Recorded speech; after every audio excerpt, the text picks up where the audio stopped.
Good morning. मैं SK. Sharma आप सभी को प्रूडेंस एकेडमी में स्वागत करता हूं। आज मैं बात करूंगा प्रोबेबिलिटी के बारे में।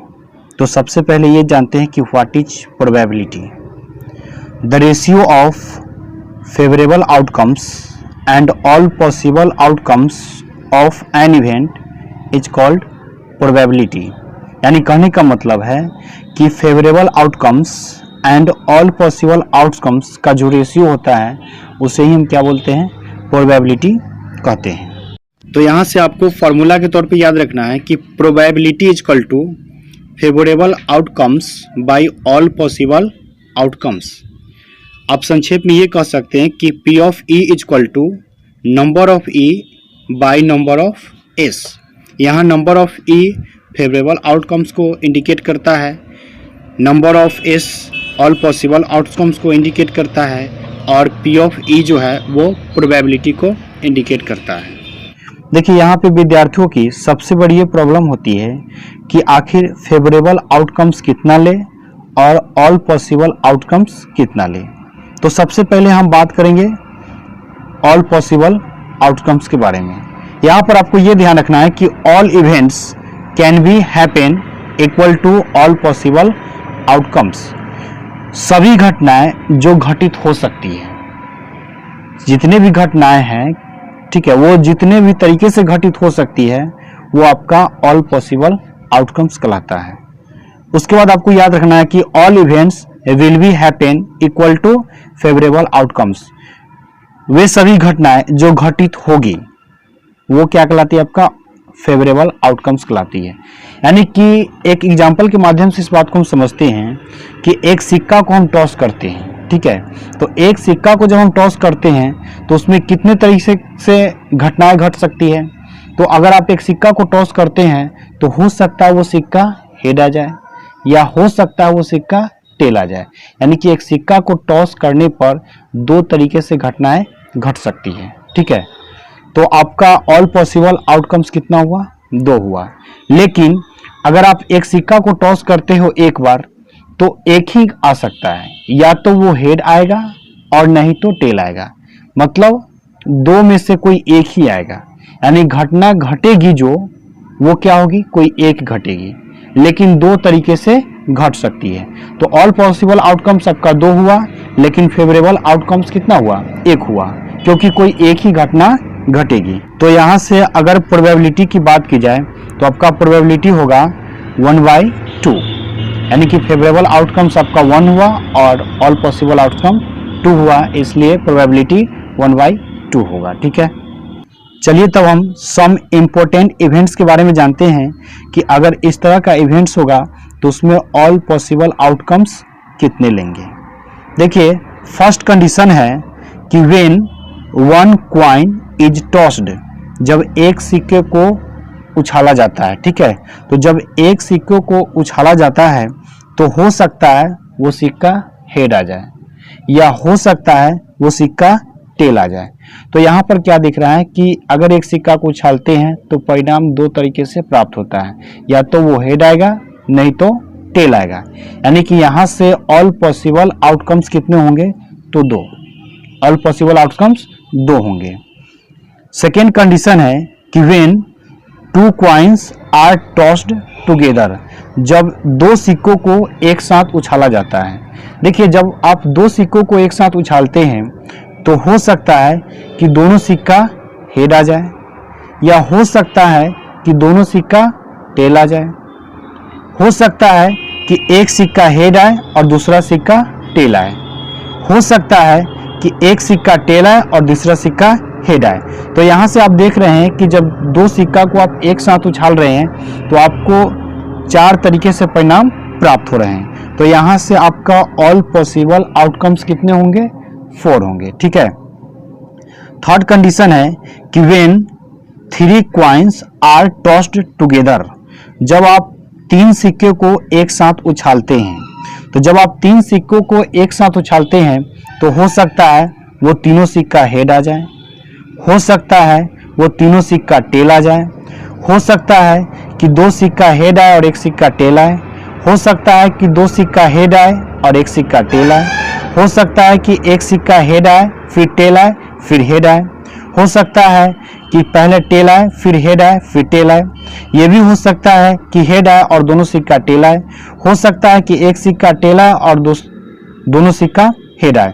तो इस तरह से अगर आप यहाँ पे परिणाम देखते हैं तो आपको कुल 8 परिणाम प्राप्त होते हैं। ठीक है, आपको कुल 8 परिणाम प्राप्त होते हैं। तो यहाँ से ऑल पॉसिबल आउटकम्स की बात की जाए तो कितना होगा, 8 होगा। तो आपको ये बात ध्यान में रखना है सिक्का के बारे में। ठीक है, क्योंकि सिक्के पर भी बहुत सारे सवाल पूछे जाते हैं। ठीक है, अब बात करते हैं डाइस के बारे में। फर्स्ट कंडीशन आपका कि when a dice is thrown once, जब एक डाइस को एक बार फेंका जाता है। ठीक है, तो एक डाइस को जब आप एक बार फेंकते हैं तो हो सकता है पहली बार 1 आ जाए, हो सकता है 2 आ जाए, हो सकता है 3 आ जाए, हो सकता है 4 भी आ जाए, हो सकता है 5 आ जाए, या हो सकता है 6 आ जाए। यानी कहने का मतलब कि आप अगर डाइस को फेंकते हैं तो उसके ऊपर 1 भी आ सकता है, 2 भी आ सकता है, 3 भी आ सकता है, 4 भी आ सकता है, 5 भी आ सकता है, 6 भी आ सकता है। यानी कि एक डाइस को अगर आप फेंकते हैं तो 6 तरीके से परिणाम प्राप्त होता है। तो यहाँ पर अगर बात की जाए ऑल पॉसिबल आउटकम्स की तो कितना होगा, 6 होगा। सेकेंड कंडीशन है कि when 2 dice are tossed together, जब 2 डाइस को एक साथ फेंका जाता है। देखिए, जब 2 डाइस को आप एक साथ फेंकते हैं तो आपको ऑल पॉसिबल आउटकम्स 36 प्राप्त होगा। ठीक है, यानी कि आप जब 2 डाइस को एक साथ फेंकेंगे तो आपको 36 तरीके से परिणाम प्राप्त होगा।